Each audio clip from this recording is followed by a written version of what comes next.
وعلیکم ورحمۃ اللہ وبرکاتہ۔ بسم اللہ الحمد للہ والصلاة والسلام علی رسول اللہ ومن تبعہ ووالاه وبعد۔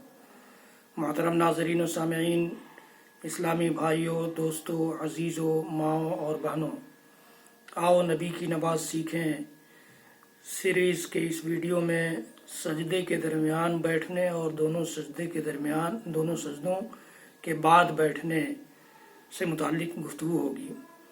حضرات گرامی، اپنے یہاں، اپنے سماج میں، اپنے ماحول میں نماز پڑھنے کا طریقہ جو بدل گیا ہے، جو غیر اطمینانی طریقہ لوگوں نے اپنا لیا ہے، وہ نماز کی روح کے بالکل برعکس ہے۔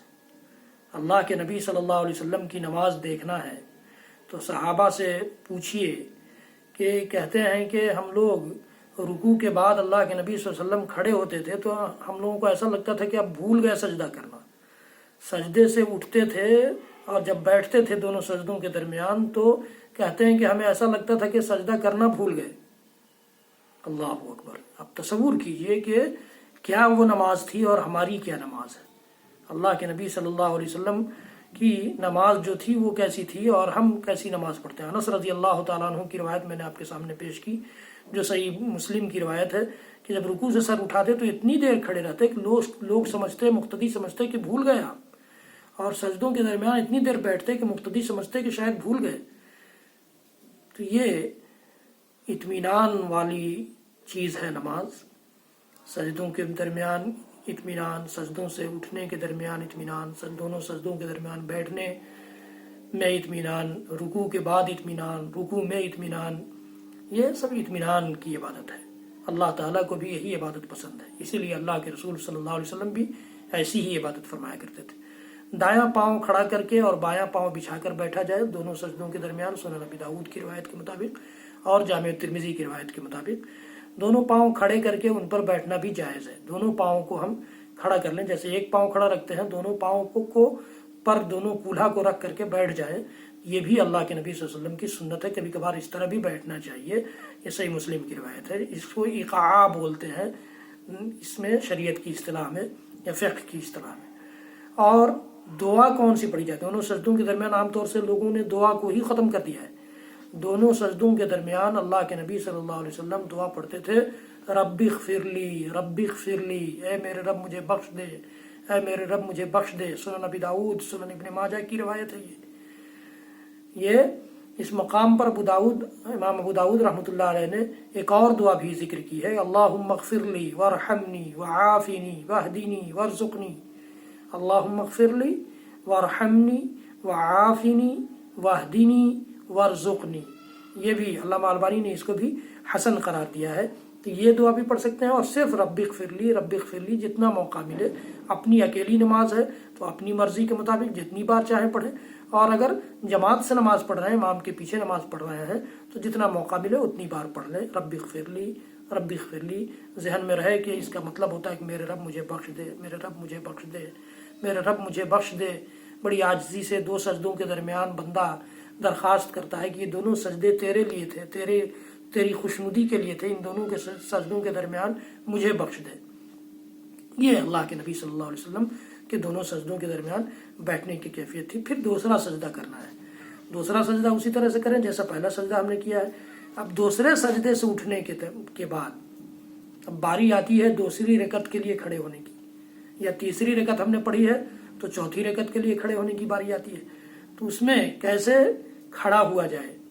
کہتے ہیں کہ پہلے سیدھے بیٹھ جائیں سجدہ سے، جیسے دونوں سجدوں کے درمیان ہم بیٹھے تھے اسی طرح دوسرا سجدہ کرنے کے بعد بھی سیدھے بیٹھ جائیں، اور پھر زمین پر ہاتھ رکھ کے اور زمین پر وزن ڈالتے ہوئے آگے کی رکعت کے لیے کھڑے ہوں، چاہے وہ دوسری رکعت ہو چاہے چوتھی رکعت ہو۔ مالک بن حویرث نے سنت طریقہ صاحب بتاتے ہوئے نماز جو بتائی تھی، جو سکھلائی تھی، وہ اس میں جو الفاظ ہیں وہ یہی ہے کہ اذا رفع رأسه عن السجدة الثانية جلس واعتمد على الارض ثم قام۔ صحیح بخاری کی روایت ہے کہ جب اپنے سر کو دوسرے سجدے سے اللہ کے رسول صلی اللہ علیہ وسلم اٹھاتے تھے، جلس بیٹھ جاتے تھے، ثم واعتمد على الارض اور پھر زمین پر ٹیک لگا کر کے اس طرح سے کھڑے ہوتے تھے۔ یہ اللہ کے نبی صلی اللہ علیہ وسلم کی سنت ہے. اس کو جلسہ استراحت بولتے ہیں, آرام والی بیٹھک. ایک رکعت پڑھ کر کے تھوڑی دیر آرام کے لیے بیٹھ گئے تاکہ دوسری رکعت پڑھنے میں ہم فریش رہیں, یہ جلسہ استراحت کہلاتا ہے اور اللہ کے نبی صلی اللہ علیہ وسلم کی سنت رہی ہے. یہ کچھ لوگ کہتے ہیں کہ اللہ کے رسول صلی اللہ علیہ وسلم نے اسے آخری عمر میں کیا تھا, جب آپ کی عمر زیادہ ہو گئی تھی, آپ کو ٹیک لگانے کی ضرورت پڑتی تھی, کمزوری تھی, اس لیے آپ نے ٹیک لگا کر کے سجدے سے اٹھنے کا طریقہ اختیار کیا, ورنہ یہ شروع کی بات نہیں ہے. تو یہ ان کی بات صحیح نہیں ہے, ان کی یہ بات صحیح نہیں ہے. کیوں؟ اس لیے کہ اس بات کی کوئی دلیل نہیں ہے کہ محض بڑھاپے کی وجہ سے ایسا تھا. پھر اصول یہ ہے کہ بعد والا عمل ناسخ اور قابل عمل ہوتا ہے. بعد میں اللہ کے نبی صلی اللہ علیہ وسلم نے اپنی آخری عمر میں ہی اگر اس کو کیا ہے تو قاعدہ تو یہی ہے نا کہ آخری عمل جو آپ کا ہوگا اسی کو ہم اختیار کریں گے. جو پہلے والا عمل تھا گویا آخری عمل کے ذریعے وہ ختم ہو گیا, وہ منسوخ ہو گیا اور یہ ناسخ قرار پایا. پہلے والا منسوخ اور ناقابل عمل ہوتا ہے. یہ عمل رسول اللہ صلی اللہ علیہ وسلم کے آخری ایام کا ہے. تیسری بات یہ ہے کہ رسول اللہ صلی اللہ علیہ وسلم نے صحابہ کرام کو بغیر بیٹھے سیدھا کھڑا ہونے کا طریقہ نہیں بتایا.